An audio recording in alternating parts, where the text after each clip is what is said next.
इथे कशाचा कार्यक्रम आहे? मी चप्पल नाही दिली. हे आता कोणाचं? इथे कशाचा कार्यक्रम आहे? अशी पैलवानाची हे मॅच. पांढरू घेतलेली वहिनी. इथे कशाचा कार्यक्रम आहे? काय माय, तोंड असून कोणी बोलेना. उगाच मी माझं तोंड दुखवून घेतलं. इथे लेकराचा कार्यक्रम आहे. होय, अगोदरच मला सांगितलं असलं तर घरी जाऊ, कामधंदा आटपून, कारभाराला दोन रुपये करू, तेव्हा झाले असते लेकराचा कार्यक्रम बघायला. तर मा आता पटपट जाऊन शेजारच्या सगळ्या बायाला बोलावून आणते. लई हुशार. लई चप्पल पोरगी आहे. लई हुशार आहे. लई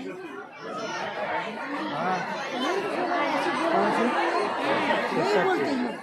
गंगा गंगा सुमन, अगं गंगा सुमन, ड्रायव्हर दार उघड.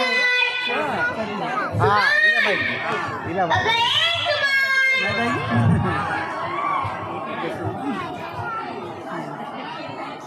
काय रेणुका, काय एवढ्या जोरजोरात हाका मारतेस? सुमन सुमन म्हणून. अहो, शाळेत आपल्या लेकरांचा कार्यक्रम आहे म्हणे. येणार नाही का कार्यक्रम बघायला? कशाचा कार्यक्रम? कशाचं काय? या संसाराचं तर इथंच आलंय बाई. काय झालं ते तर सांग. आणि आमचे हे पैसे खैनी घेऊन बाजारात गेले. बाजार आणायचं सोडून त्या पैशाची दारू ढोसून कापड दुकानाच्या पुढं नालीत पायखोरीत पडले. मला कळालं. मी धावत गेले त्यांना आणायला. देता येईना, देता येईना. दोघा तिघांना बोलून घरी आणावं लागलं. असं चल बरं, मी बोलते भाऊजींना. या सुमनबाई या.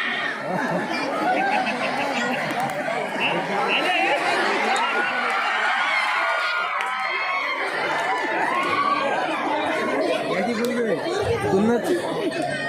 बघा रेणुकाबाई यांचा अवतार. ए बाबा, तुला काय येडबीड लागले काय?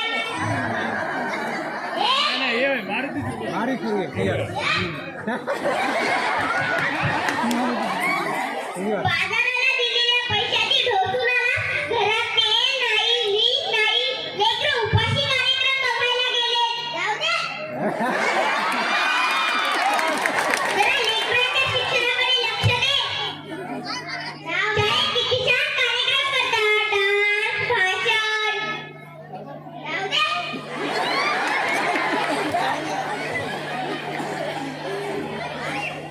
चल, लेकराचा कार्यक्रम बघायला येणार नाहीस का? असं काय? चल, मी पण येते. कार्यक्रम बघायला. आताच नको, जेवण करून ये. नाही, नाही. जेवणाचं सोडा. आता मला कळालं. माझ्यामुळं वाया गेलं. आजपासून मी दारू सोडणार. आजपासून लेकरांच्या शिक्षणाकडे लक्ष देणार. मी दारू सोडणार. तुम्ही सुद्धा सोडता की नाही?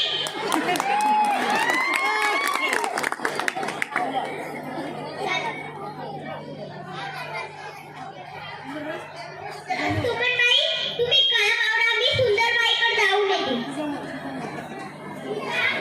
मला सगळं कळालं. मी आजपासून दारू सोडली.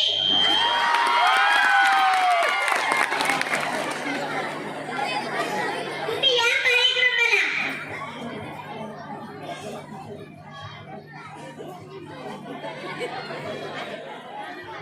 मी चप्पल.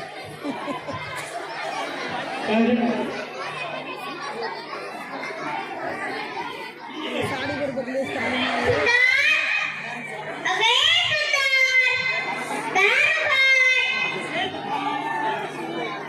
सुंदर.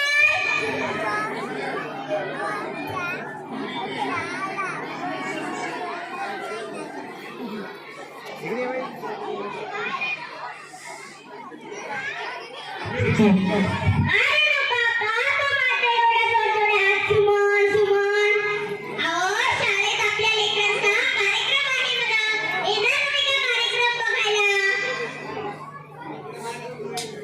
ठीक आहे हातात तांब्या घेऊन कुठे गेलतात अगं मी बाहेर पांडूला संडासाला गेलते काय माय तुझ्या घरी संडासाचा रूम नाही का नाही अगं बाहेर संडासला कसं लावावं ध्यान पसरते त्याच्यावर माशा बसतात ते आपल्या अन्नात येते त्याच्यामुळे रोग होतात आपल्या डॉक्टरने आपल्याला कालच सांगितलं की हो हे संडासला जाऊ नका म्हणून हो बाई पैशाची लई अडचण आहे हरभरा आला नाही चिक्क्या कापायच्या राहिल्या का मिरचीचे देठं विकायचे आहेत का आता त्यांना सांगून मी संडास बांधायला लावते तू म्हणलेलं पटलं बघ मला आता यापुढे मी संडासला जाणारच नाही बाहेर ये तू लवकर ये मी आयशाबाईकडे जाऊ देते बरं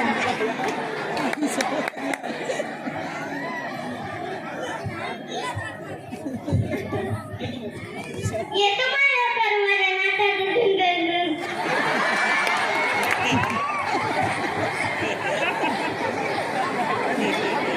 आयशा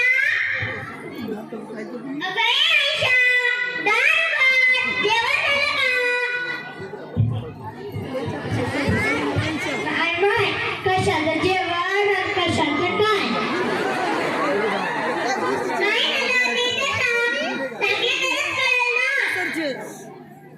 हे अगदी बरं मोठ्याचं लगीन झालं आता काय सांगावं बाई बायकोला घेतलं की आज या गाला जाय उद्या त्या गाला जाय आज इथं जाय उद्या तिथं जाय सासऱ्याने गाडी केली ना त्याच्यावर बसून नुसतं ही राहते माय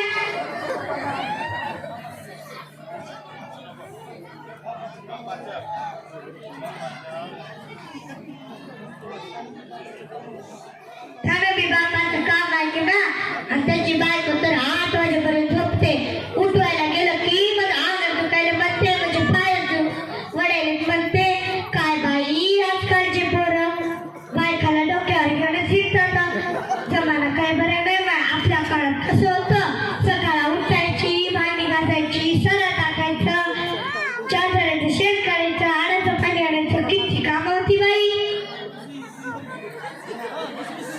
बरं दुसरी सून बरी आहे का दुसऱ्याचं कुठं झालंय त्याचा अजून भाजायचा आहे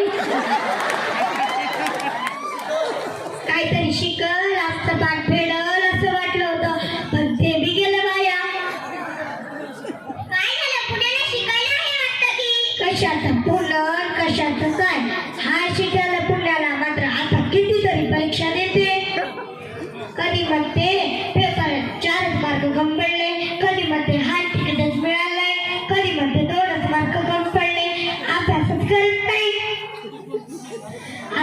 आता पुण्याहून गावाला आलाय आता ते कोण तिकीट कधी करून आलंय कोंबड्याचं तुला ठेवलंय वनसाईड कधी सांगायला गेलं की मला तर बोलूच दे ना आणि बाबाचं तर ऐकतच नाही बाय सारखं त्या मोबाईलच्या चित्राकडेच बघत असतो एकदा तर काय झालं बाई माझ्या वहिनीची तब्येत झाली खरा त्यांचं गाव आहे कापशी मी म्हणाली राजू माझ्यासोबत चल की आला की बाई दोघं बसून दृष्टी मध्ये मी आणाली बाई मला काय वाचतायला लिहितायला तर येईच ना तो मोबाईल मध्ये तोंड घालत बसला जे मोबाईल मध्ये तोंड घालत बसला गाडी डायरेक्ट नांदेडला गेली माय मी विचारलं राजू आणि कोणतं गाव आहे रे तो कसा म्हणायला लागला हे आई कापशी गावा निघून गेली गाडी डायरेक्ट नांदेडला गेली अशी फजिती झाली माझ्या मोबाईल मुळे आमची आता त्याचं लगीन करून टाकली राहिली मला काय नको वाटते काय बाई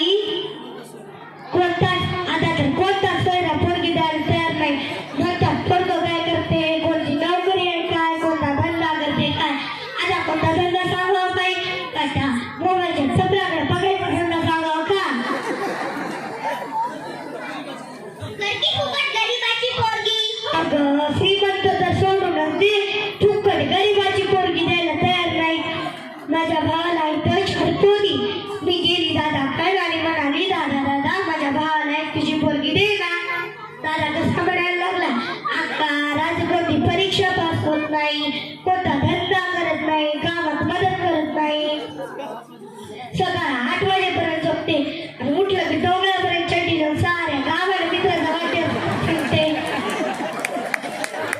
नाहीतर त्या सारखं मोबाईलच्या टपराकडे बघत बसते. अशा रिकाम्या पोराला पोरगी दिली तर त्या पोरीला माझ्या गंगत नेऊन टाकेल म्हणून शेतात कष्ट करणाऱ्या पोराला जर पोरगी दिली तर कष्ट करून आनंदाने संसार करी असा म्हणून दादा निघून गेला. त्याचं बरोबर आहे आयशाबाई. अशा बिनडोक पोराला पोरगी देऊन त्या पोरीचं जीवन का बरबाद करावं बरं. म्हणून तुम्हा पोराला सांगतो, शिका, सवरा, आई बाबांना मदत करा, मोबाईलच्या टपऱ्यापासून दूर राहा, त्यातल्या चांगल्या गोष्टी घ्या, उगाच नको ते गेम खेळत बसू नका. त्याच्यामुळे आयुष्य वाया जाईल, वेळ वाया जाईल. मी तुम्हा सर्वांना नम्र विनंती करते, राजू सारखी बायको मागायची वेळ येऊ देऊ नका. बाय बाय बाई, बोलत राहिले तर कार्यक्रम संपून जाईल. आयशाबाई, चला मी चालते मग. तुम्ही बी या कार्यक्रमाला येता की? आणि लेकरांना पैसे घेऊन या. चला आयशाबाई, चला रे, चला. अतिशय सुंदर अशा नाटिकेच्या सादरीकरणावर